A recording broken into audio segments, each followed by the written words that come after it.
This episode is sponsored by Taste Invader Tea. Why don't you treat yourself to 15% off an order of daring and delicious tea at tasteinvader.co.uk using the code TMV. And today in the Vale, we talk more Star Fox, we talk Rhythm Paradise Groove, NBA The Run, and the Adventures of Elliot, the Millennium Tales.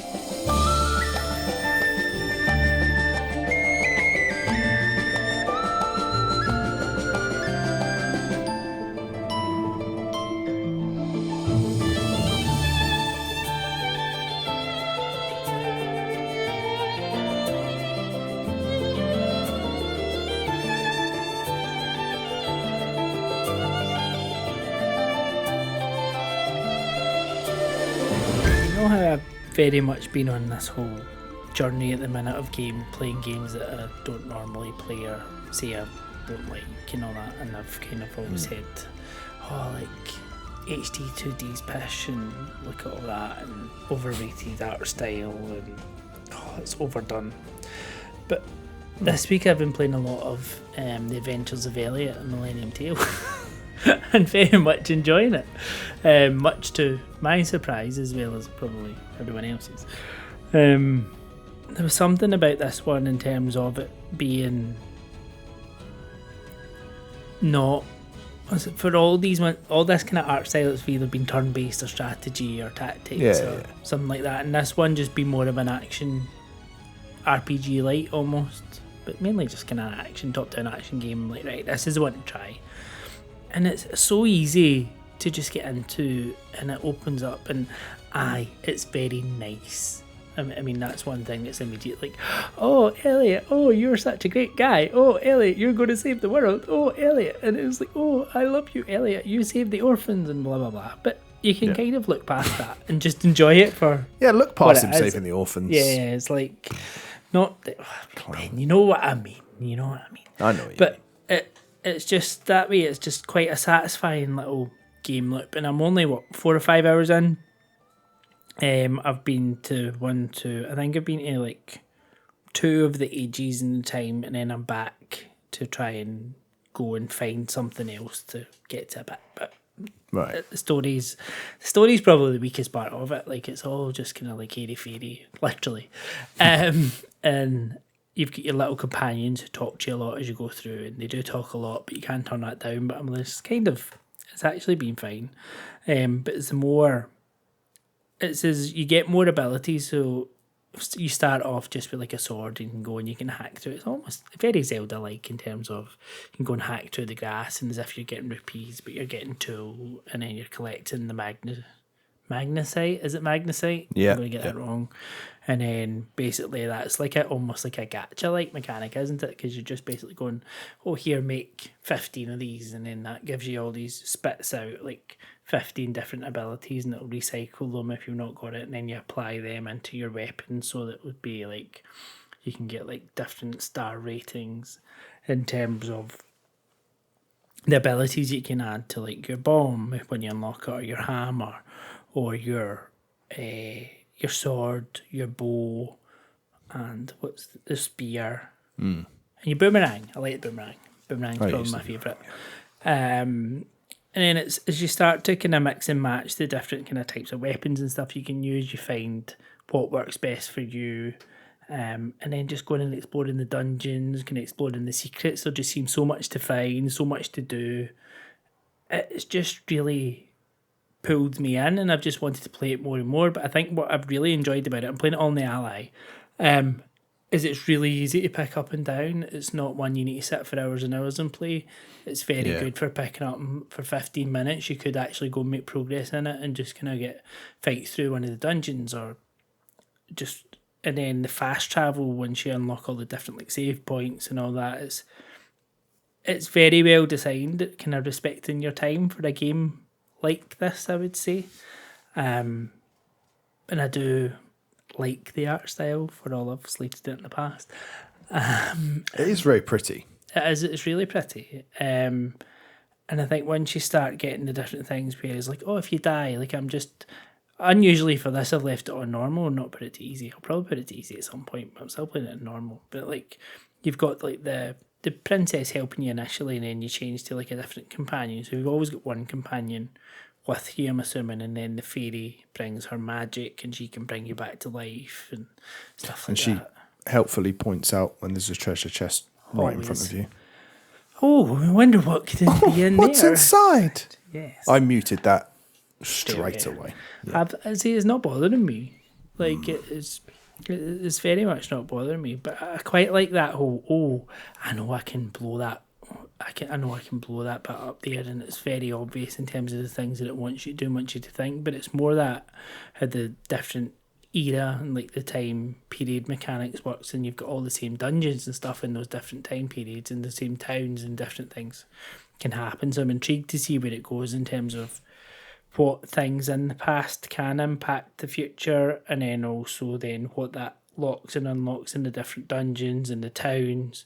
And yeah, and obviously Elliot's going to save the world, because Elliot is great, man. He's a great guy. He's absolutely great guy, great hat, great everything. Great hat. Yeah, it is very cozy, isn't it? Like It you is said, quite nice, cozy, but yeah. it feels like a very like. I'm playing it on normal as well, and it is really easy, and that's great. I feel like I've already dropping off it though. I just feel like I'm missing some bite, some grit. I don't know why. Like I must just be in the mood for. I don't know, something a bit more. A bit less cozy. Something that pushes back a little bit more. I don't know why, but it's because it's lovely, and I like whimsical JRPGs. Like Dragon Quest 11, loved that very much like this. But yeah, I don't know. I think gameplay wise, it's fine. Like a lot of it just seems like, yeah, it's good. Like it's. And it's a good game. It's not a great game. It's a good game. Yeah. It is really good. I don't know. It just feels like it's missing. Maybe it will come later on, but just missing some sort of hook that makes me go, oh, this is what it's doing differently, or oh, this is like where things get interesting. Like I haven't got to that point yet, I guess. Which, yeah, it's a JRPG. It's very early. I think I'm slightly behind you, possibly, Alex, because I think I'm about to go back to the first time period or whatever. But yeah, I don't know. It's just not. It hasn't quite landed for me. And I was probably out of the three of us the most does get excited. to there when you get to the kind of end of that first time period, when you go back and like who seems to be the boss, and you get that first kind of interaction with them, and then it's about what happens next. And I think that's where it then kind of starts to build up as a layer, a bit more magic and stuff into it. And things like that, so. I do like the combo system, like where you build it took me up ages your to work out counter. what was going on. Like you build up your combos and the drop rate, and I felt like I had to, because it brings you that little icon up about your drop rate going up and the stars going up, and I'm like, oh, do I need to cash that in or something? And I realise, oh no, it means the stuff that's dropping is getting more valuable rather than like, oh, drop rate, of course. But the longer you go obvious. without taking a hit from an enemy, that builds up more and more and more. So it's like you're incentivized to fight well. Although and you I can haven't also used the then get shield like once. No, I haven't either. You then get like magnesite upgrades that can protect that, so you can take like one hit and stuff before it breaks your combo and things like that, which is quite good. So I guess that's probably the most interesting thing about it, is that the way you can sort of play around with your build a little bit, which is quite cool. Rather than having a skill tree, I think that's a bit different than just having like upgrade this, upgrade that, but it's like go kind of customise what you want in terms of these powers and abilities attached to your weapons. It's slightly different. It's like you say, it's good. I struggle to imagine it ending up anything better than good by the end of it, but. No, but I'm finding it's very much a good game for picking up and down. Like if it was something that I really wanted to spend a lot of time on, I think I'd probably go and start playing like 007 or something. But for that kind of pick up and pick down, and particularly if I've kind of got like half an hour or something, like when kid watching TV or whatever like that. But for something that really focuses my attention, I don't think this is what I would be playing. If that makes sense. I only played the demo, but like I played it for about 15 minutes, and I was like, this is not what I'm looking for. Yeah. Because I was going around sort of cutting the grass. I was like, I'd rather play like Link to the Past or something like that. I'm sticking by that. I'm a bit fatigued by HD 2D. Yeah. And I also don't think Square do good demos. Yeah. For this style of game. It was the same with Triangle Strategy. It was like, I just want to do stuff. It always starts with a load of exposition. yes. Yeah. And I'm like, oh my god. And it already sort of that but bumps it down and be like, I already can't be bothered. So I'll skip past it. And I'm like, okay, right. I just want to hit stuff with my sword. Yeah, I know what you mean. And I think for me, you mentioned Zelda there. There is an element that occurred to me that was like, I could be playing some top-down Zelda games that I've never played before. Yeah. That are like 10 out of 10s instead of this. Mm-hmm. Goes back to what we were talking about last week about, leaning towards older games at the moment rather than new ones. It is like, this is just a good interpretation of a Zelda game, and I still haven't played Minish Cap or Oracle of Ages or whatever, or loads of them. I should probably, if I fancy playing one of those games, I should probably do that. Or Mina the Hollower. I know it's slightly more Souls-like, isn't it? But it's still similar-ish gameplay-wise to a old school Zelda game. So, To Minish Cap, that's well worth your time. It did occur to me the other day to just, I was a bit sort of at a loss of what to play. And that is one that popped into my head, actually. Funnily enough. Yeah. So I assume no interest from you for Elliot. No, but I was really looking forward to it. Yeah? But I don't know if it's just one of those things that I've just not played it in the right frame of mind. And if I give it a chance. But it doesn't seem like I'm gaining anything. It's just a bit vanilla, I think. Mm-hmm. And I think sometimes you fancy that. Like, but yeah, not for me at the moment. But Alex, good that you are Mr. JRPG all of a sudden. Yeah. I don't know. I don't know what's come over me. What's the HLTV? I haven't actually checked, so I don't know, but I can look and find out. I think it's like 20 to 30, something like that. I think so. Feels from what I've played so far, that feels about right, hopefully. Yeah. I've been playing something else that has an HLTB that's considerably longer than that. Oh. Something way out of my comfort zone. And that when I sat down thinking, shall I play Minish Cap? And I was like going through all the games that I think, in fact, I ended up just going through the PS5 and just going, no, don't fancy that. And whittled it down to a couple of games. And the one I landed on was Red Dead Redemption 2. Wow. Yeah. Sorry, I just fell asleep. I get why you fell asleep though, Alex. Third in the series, isn't it? Third of its name. Yeah. It's a very it is a slow start, and I know that it's taken a lot of criticism for that. I'm so impressed with it. I am really quite surprised how much I've enjoyed. I've literally only played the first chapter, so like 2 or 3 hours in. But I was really impressed by how good it looks. Like considering it's an 8-year-old game now, something like that. Something like that, yeah. It looks incredible. 60 frames per second, 4K, good sort of animation, facial animations, everything else. But it's how cinematic it is that I think has grabbed me. And and all of these like horse riding bits that people complain about. You just hold down the touchpad of the PS5 and it goes in, the borders come down, and then you just watch it. You just hold down the X button and it will just guide your horse along, following whoever's in front of you. And it's so cool how it like just, obviously I don't want to do this, but I'm quite happy watching this and listening to this conversation between these,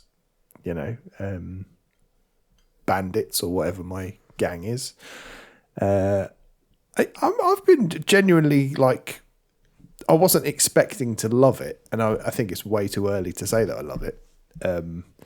Particularly because the start of it is quite linear, so you're doing, it's basically the tutorial, right? So it's sort of funneling you to do different missions and stuff. But I've enjoyed all of them so far.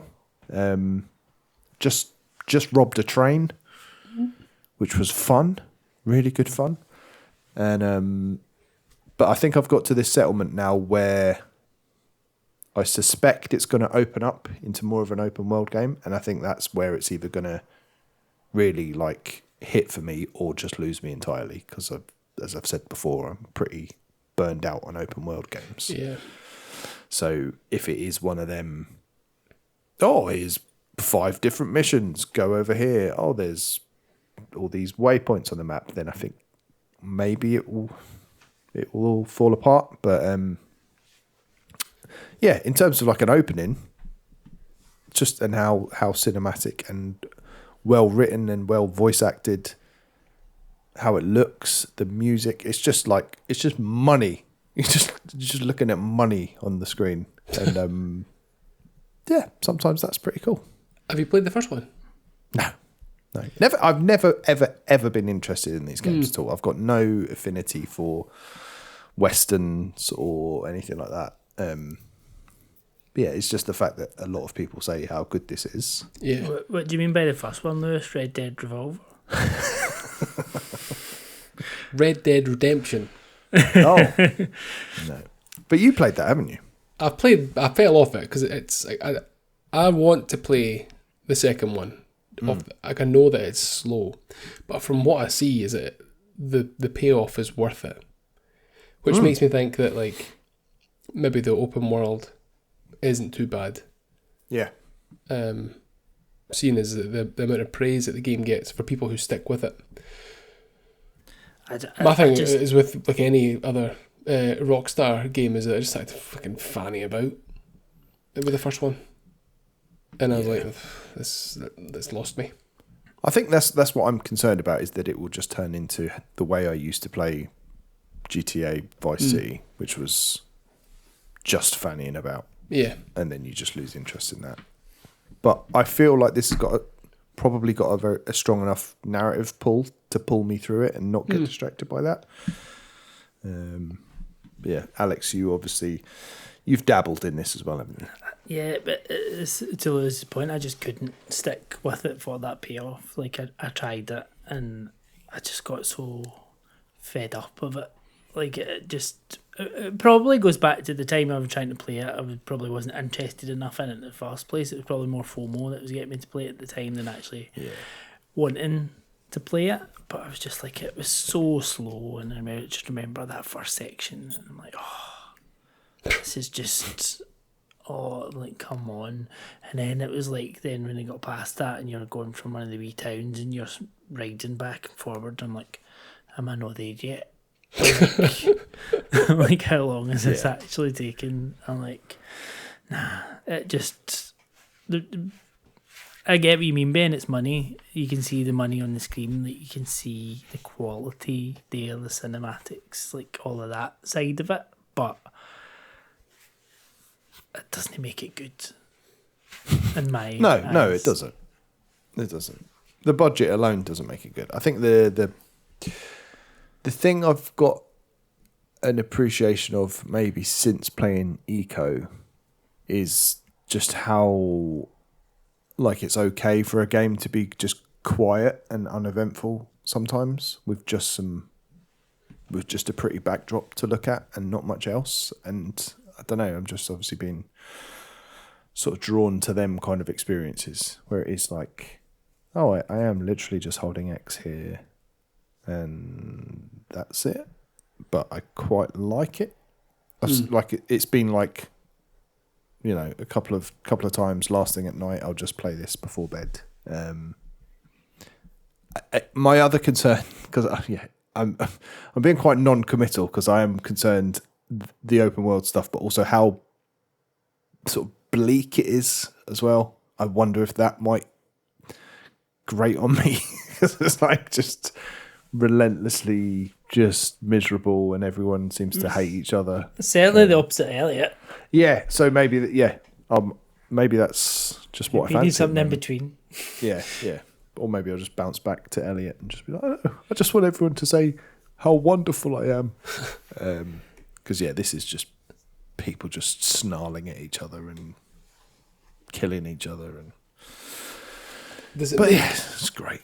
Does it make you want to watch some Westerns?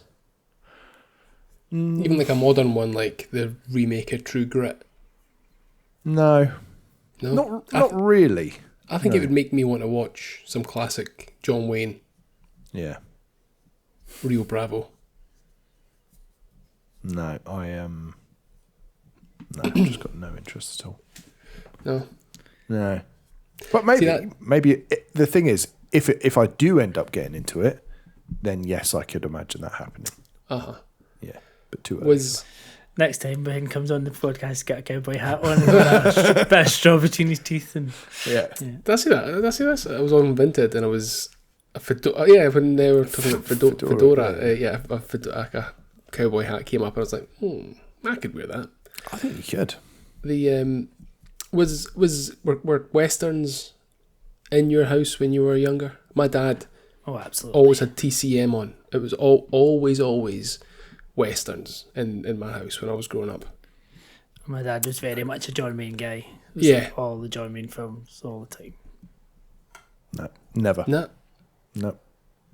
But if they had been, that would have made me rebel against them even more. Yeah. I'm watching what my dad likes. Yeah. But no. I can't remember what sort of films he used to like, actually. If it wasn't John Wayne, it was a war film. Yeah. Remember my dad liked The Hunt for Red October. That's the only film I can remember him watching. Sean Connery? Is that yeah. No, those old school war, like Bridge Over the River Kwai and all that stuff. That actually. Yeah. But no Western. I did have to watch Shane for media studies once. I remember that. Shane, yeah, an old Western. How's it? Shane, like the name. Like Shane. the name saying Shane. Okay. Yeah, cool. Unless I'm misremembering that. I have no recollection of that one. But yeah, let's just say it's a classic Western movie that everyone should watch. I don't know. But yeah, that's Red Dead Redemption 2. Might carry on playing it. It depends how this next chapter pans out, really. But first impressions, really good. Really. Yeah, it's good in itself, considering first impressions for loads of folk it's just boring. Yeah. And I'll probably play it again in the next 6 months and love it, because that's just where I'm at the minute. Yes. We look forward to that turnaround in future.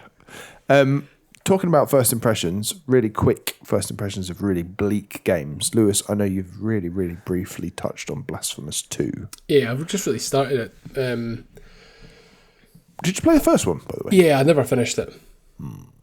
I was always a bit freaked out by the imagery in the first Blasphemous. Really sort of grotesque, horrible, and I like that sort of stuff. But I don't know what it was with the first one. I was like, I'm not sure about this. It's quite sort of like Catholic themed as well. Yeah, so when I play I do find that my skin gets itchy when I play the games. I don't know if that's got anything to do with it.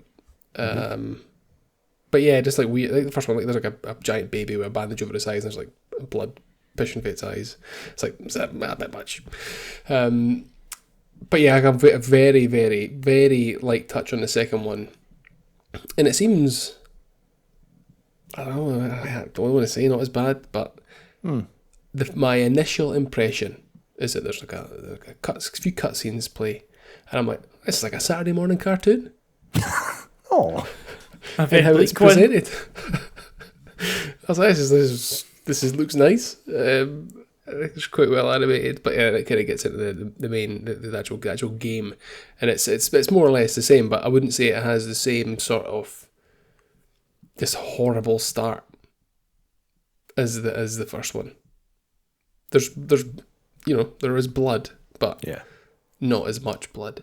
But I don't have any opinion on the actual game as such yet, because I'm so early into it. Yeah. But it plays the same as far as I can see. What prompted? I'm always interested in this with you. What prompted you to play Blasphemous 2? It's in my backlog. So I was looking. I was like, what am I in the mood for? A Metroidvania. What do I have? This. So because it's one of those that you could maybe say that in the past when I've made these sorts of decisions, I've never actually stuck to the game. But yeah, that's thing. I was like, okay, I could play that. Yeah. Opposed to I've got that. Motion Wreck that I bought a couple of weeks ago. I've not played yet, and that's new. I'll play that in 2028. I get it. Luckily, we've got Alex here to keep us current, because you've been playing Rhythm Paradise Groove. It's paradise, isn't it? I'm sure it says that. But I have. Oh my god, this is so much fun. So much fun. Like, and so silly. But yeah, so Rhythm Paradise. I haven't played any of the other Rhythm Paradise games, because most of them I think were at 3DS and stuff, which I skipped quite a lot of that period. But I did play Rhythm Doctor towards the end of last year. I really liked that, so I'm like, I'm going to play this. And it's just daft. It's daft and addictive. And sometimes a daft and addictive game is all that you need. So essentially, you're presented with all these different mini games of a vast variety. Like, there's so many different things, from a random bodybuilder who needs to use his biceps to pass fruit from one side to another, to a woman in a kitchen chopping vegetables, to frogs having to be launched off a lily pad, to cars having to accelerate and stop. Just the most bizarre things. And it's all about rhythm. Surprise, surprise from the title. So you need to basically time your inputs to the rhythm of the song, or the rhythm of like the kind of audio cues that you're getting from the game. And the way the solo mode is split up is basically you're presented with stages, and each stage has 4 main mini games and then a remix level which takes bits of each of those mini games and plays them all together. So for each time you need to get through those to then unlock, and you get a grading at the end of it, and you need to get an amazing to get a medal. The more medals that you then get, the more things you unlock and the different game modes you unlock. So that's like your main game mode. You also have a beat spell game mode, which is like a little mini RPG built into it. So it's almost like a dungeon crawler. You're going along and it's like turn-based against these different enemies, but you've got a diamond, it's actually got 8 points on the diamond as you kind of work through the different levels of it, and your spells are different inputs from different keys that you need to press. So it would be like B and A would be like an attack spell, so you need to hit B and A on the beat to then attack, and then there'll be a defense coming back at you, and then it can add on more spells, and it gets more complex, and again the music's in the background, you're just hitting the beat. But it's one of those games, and this sounds ridiculous, but I found myself playing the game just by listening to it and not by looking at it. So I'm sitting like playing and listening but doing something else at the same time, but I'm just feeling the rhythm. And it's just that way. It's supposed to be like, and it's what it tells you during the game. It's like switch off your brain and get in with the rhythm, and it does that. You absolutely do that. So if you need a game that just needs to take you away from everything else, just go and tune into this. Set of headphones on, wired headphones, probably, just to avoid any sort of lag. In handheld mode, you can there's settings within it, the TV, to make sure you've got everything lined up to be on the beat, and it's great. It really is great, and I think there's 80 odd mini games, and then as you basically you could be there for hours. Like I spent probably about half an hour in one of the games earlier because I just wanted to hit it perfectly, and if you hit some of them, it will tell you. It doesn't seem to. I'm not quite worked out how this works, but at one point it says if you can go and do this permanently, it'll unlock this version of the game, and then I didn't do it. I'd go and do it perfectly, and then I didn't, but I kept trying to do it, but the perfect thing went away, so I don't know if it's almost like it'll tell you when to try and go and hit some of these ones, do a perfect run on them. So some of them I have done a perfect run after trying like about 500 times. Some of them are easier than others, but yeah, it's just great. It really, really is. And you do just sit there and you're tapping your foot along and your head's going, and like my son was watching me, he's like, Daddy, what are you doing? And then he's looking at the screen and killing himself laughing at what's going on the screen, and I'm sitting there and my head's going and my foot's going, and I'm like, could it just be quiet? And I'm like, like, it's not one of those games you can play with anybody around you. Like if you've got a distraction, you're not going to get anywhere. But it also has multiplayer, which I haven't tried yet, but I think the multiplayer could be good fun. That's the bit I'm interested in, because this does look like something that I could play with the kids. Yeah, I haven't tried the multiplayer yet. Yeah. I'm very tempted. High recommendation for this, I would say. Because it's not a full price game either, is it? It's 40 quid, I think. Yeah, 30 to 40 quid, something like that. There's a demo? There is a demo. I played the demo. Yeah. To completion. Wow. How much what did the demo give you? I think it gave like you the first 4 in the remix or something, or was it more? The one. Yeah, so the basically first 4 one and then column, the remix. Yeah, and then I do like those remix levels. Mixes. Yeah, it's quite cool when you basically like just try to join all the different bits together. It's just some of the random things it gets you to do. Like one of them is like your cats, and you need to be like, but they're like almost like little Russian doll cats or something. But it's like it will say jump, and you jump along, and then it'll 3, 2, 1, and you need to stop. But then you have another button that makes them roll, and you need to roll in time, and it's not just hitting the right buttons at the right time. And then there's other ones like a bit like Rhythm Doctor, whereas that was all about hitting stuff in the 7th beat. Then there was one game about hitting something in the 7th beat. And there's another game where you're just popping these little things that are balloons. Again, it's just a finger, like a hand, and you're just seeing the fingers going like this. But it'll also, like, on the screen during some of the games, like, it'll obscure the vision so that you need to, like, they will find a different way on each of the mini games to obscure the vision, so you are using the beat and just using the audio, because you can't see those visual cues. It will cover it up in some way. Yeah. Very that is quite clever. Like, there was one mini game in the demo that you were playing as a dog having to catch a frisbee. Yeah, and that was the one in the 7th beat. Yeah, and it would sort of zoom into the person throwing it, so you couldn't see anything to get the visual cues. And also, they were like, the dog and everything on screen was like tapping in time, and then it stopped doing that, so you had to do it. It is really clever, and it is also, like, getting back to your point from last week, Lewis, about Star Fox and how they just don't make games like this anymore. Like, it is great that they are making games like this. This is the Nintendo I love, like the one that's just a little bit off centre and just doing their own thing. And I'm like, do it and do it well. And this is them doing it well. And it's what is it? The last? I think this is the last release for the Switch, isn't it? Like the last Nintendo release for the Switch. Oh, is it? Right. Pretty sure they said that in that direct. Maybe I'm wrong, but I'm sure that was kind of the last first party release for the Switch. So, yeah, it's cool. I think I'm going to have to get it at some point. Very, very good. Very, very good. One other one that occurred to me. Apologies, just I was talking there, didn't realise I was on mute. Just saying about like Nintendo being Nintendo. Like I seen and they're by far from perfect. You know, there's a lot that you can say that's wrong with them. But I seen a meme, and it was Xbox closing down XYZ, Sony laying off, blah blah blah, and it just said Nintendo, and it was a video of a Yoshi, like a little toy Yoshi thing that like sucked up apples off the ground. Yeah. It's so right. So It's like It's whole.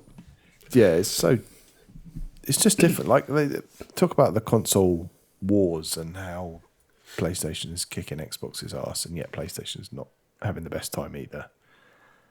Just Nintendo have just nailed the formula. they're playing a different game. Yeah, absolutely. yeah. Protect them at all costs. We must by buying Rhythm Paradise Groove. Yeah. I don't think you'd regret it. No. I mean, if you enjoyed the demo, it's just more and more of what's in the demo, essentially. Yeah, just remembered one game that we played a couple of weeks back, Alex. Oh, that yeah, I I don't think meant we've to spoken mention about. this as well. Yeah, you go first. Is NBA The Run, which is like the spiritual successor to kind of NBA Street, that kind of thing. But is it just online? It is at the Multiplayer? moment. At the moment, yeah. Yeah, so we'll get into it's basically 3v3 multiplayer online at the minute. But in the roadmap, there's like a single player stuff coming next year and things like that. So they're starting it here with the 3v3, but there is a roadmap of content coming along, which includes a single player campaign, which is coming in 2027. I'm sure it's head on the roadmap. But yeah, me and you played it online then, and it was very difficult. Yes. I have subsequently won a championship on it. Well done. Which is pretty not bad to win a run, because it is hard, but I do like the premise of it. Like you basically choose an NBA superstar to play as, like whoever you want, from their roster of, I don't know, 20 odd current players, and then just play 3-on-3 online matches. Kind of reminded me of Rematch in that way, and that it's quite slight, quite simple, in terms of like there's no real like single player stuff or anything like that. But I do think, I was quite impressed at the players that they managed to get likenesses of and stuff. I just wish they had licensed music in there. That really bugged me. Like it felt like, oh, you've got all the big players, and yet the music is quite like, oh, my nephew makes music, let's put his music in the game, is what it sounded like. That's probably not entirely fair, but it would have been used nice. all the budget and the players. Yeah, since it's got the NBA license, it would be nice to have that across the board, but I know it's a small team and, you can't expect everything, but it's almost like it feels like it deserves it, because it is really good fun, and it's just felt a bit like at odds with the presentation, the fact that the music wasn't quite up there. But it feels more like a beta version of a game than a finished article, so it's good that they are updating it with other bits and bobs, because really enjoyed what I played of it. Yeah, me too. I mean, other than getting our asses handed to most of the time that we played with it, but it could have done me a bit more on board, and I don't think that the tutorial and stuff was.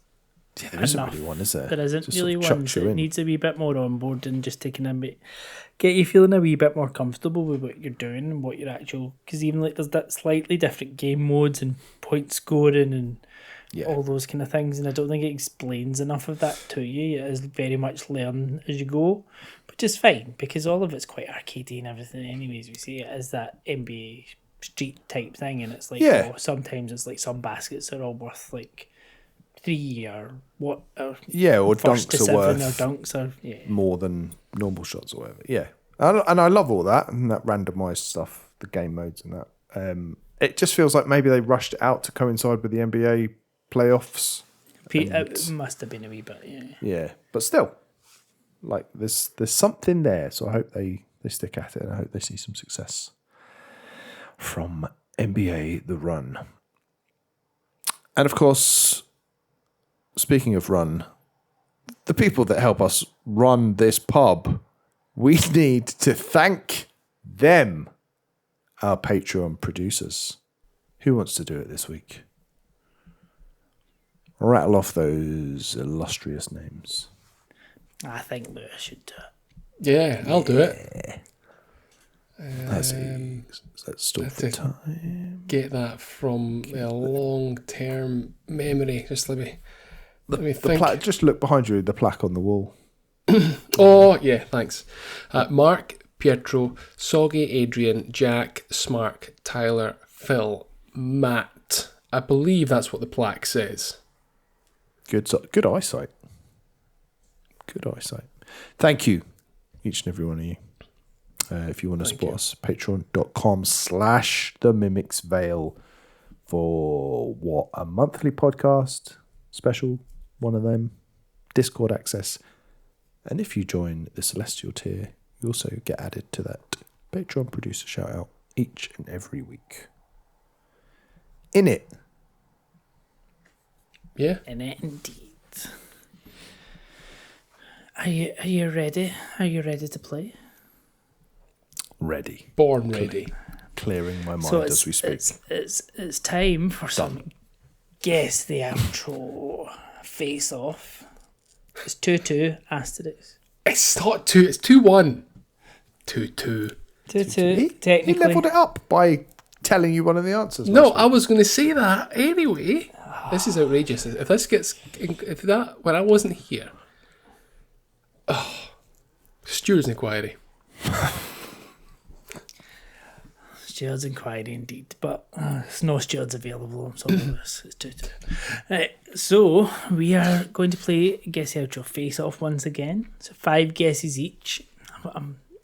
And Lewis, you went first last time, so Ben, you can go first this time. Okay. And the list this time is slightly different. So I thought Lewis complained last time that he had no chance with the Dreamcast. Right, so I think he's got equal chance with this one, and I think this is quite an easy one. I think you should do quite well here, but we'll find out. We will find out. So this list comes from Nintendo Japan website from the 31st of March 2026, and it is the 10 top selling games on the Nintendo Switch.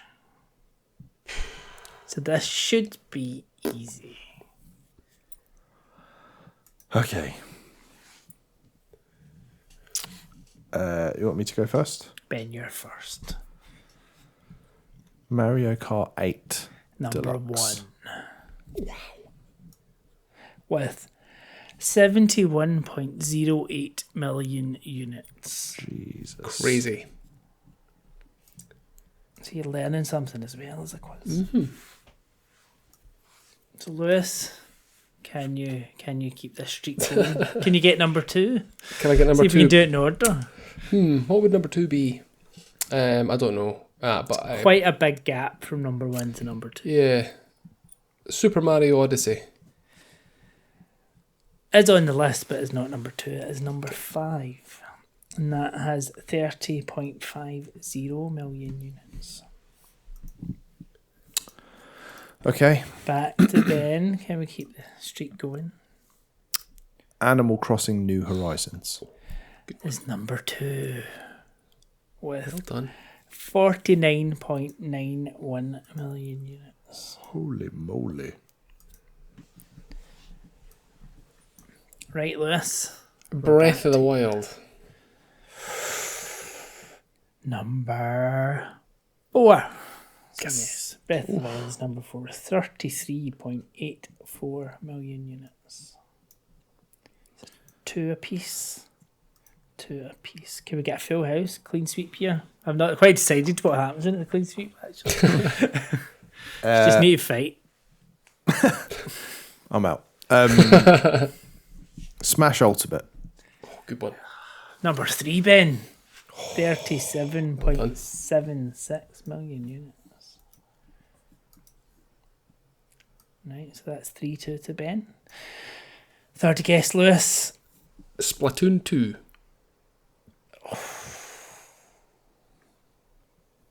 It's not on. Is it not on the list? Wow. Right, Ben. The opportunity is before you. Arms. That was a good accent. Arms.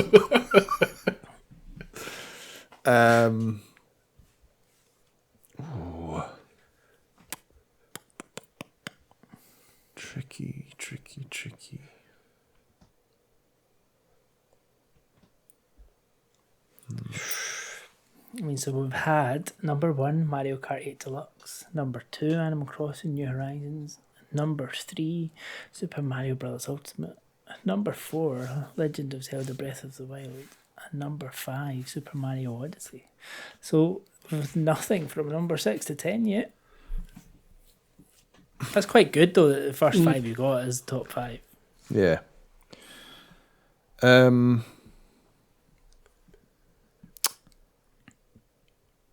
Mario Wonder Is not on the list. Right, Lewis, this is to tie it up. 4th guess. Pokemon Sword and Shield. It's number 7, Lewis. Well done. So it's 3 apiece. Good thinking. Right, Ben, we're back to you. Your final guess. Is it? Yeah?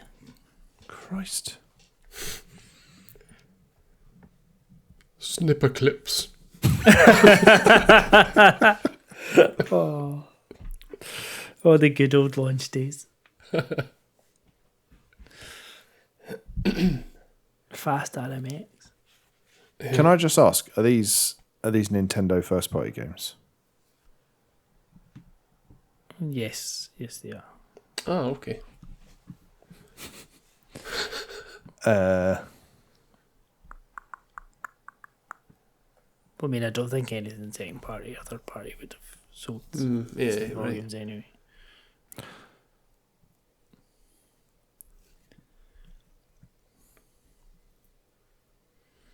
Tears of the Kingdom. Is number 8, Ben. Well done. 22.56 million. I wasn't sure if that one would be there. No, I wasn't.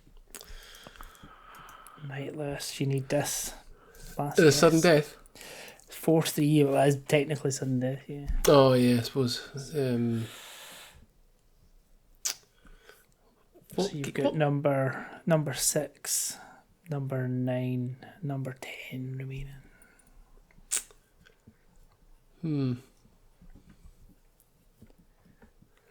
Very, very difficult. I mean, I want to say Fire Emblem, but I do not think it's there. And in my head, I'm going through my Switch games. Fuck. There's really obvious ones that we're missing.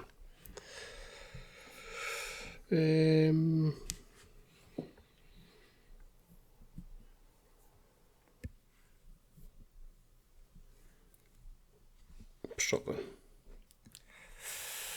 He's feeling the pressure, Ben. Yeah. He's feeling the pressure. Fill this dead Ben air. could take the lead here for the first time. You could draw level, yeah, that's right.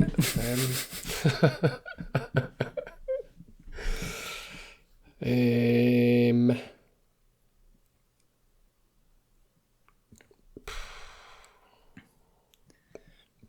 know what? I genuinely thought you would have got all of these. I was quite I'm surprised.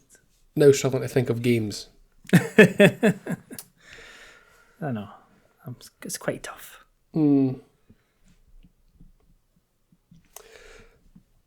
Mario 3D World. I almost feel like that one's I hit the post, Lewis, but it's not quite there.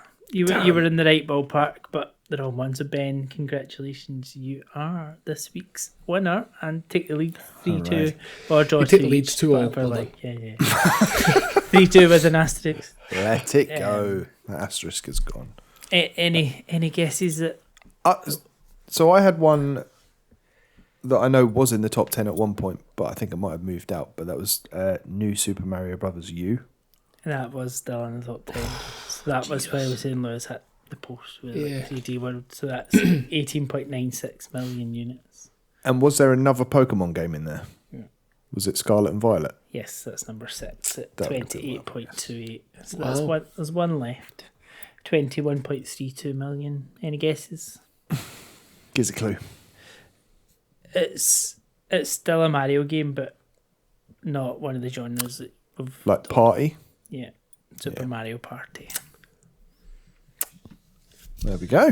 So that was as at 31st of March 2026 from Nintendo's financials, year-end financials. So there we go. I think 3 those- wins on the trot. That is a great thing. Well, I mean, it's scoring an empty goal for one of them. Yeah, I think in terms of the ones that we never got there, it's pretty. That's fair enough. Mario Party, another Pokemon game, and Super Mario Brothers U, which is No, I think absolute he's got trash. He did well. Yeah. 4-3 is He did well there. respectable. Yeah. Yeah, and that was pretty even as well. That came down right to the last kick of the game. Yeah. Respect. Well played, Lewis. Whatever. I can add in the asterisk if you wish. Right? Yeah, add an asterisk. You have to take the 3 away, make the asterisk look like a big 2. Okay, can you put an asterisk next to him losing last week? He still lost. So, even though you told him one of the answers. I was going to say anyway. So Ben, you get to pick. You get to pick which song you would decision. like. And I mean, if you have a specific song, you can even pick that. That's entirely up to you. Oh, do I? Not that I know the name of. I will go for. What will I go for? Let's go Breath of the Wild. Something Breath of the Wild. beautiful from there. Yeah. So to play us out, we are going to listen to Cass's theme by Yasuaki Iwata from Legends of Zelda: Breath of the Wild.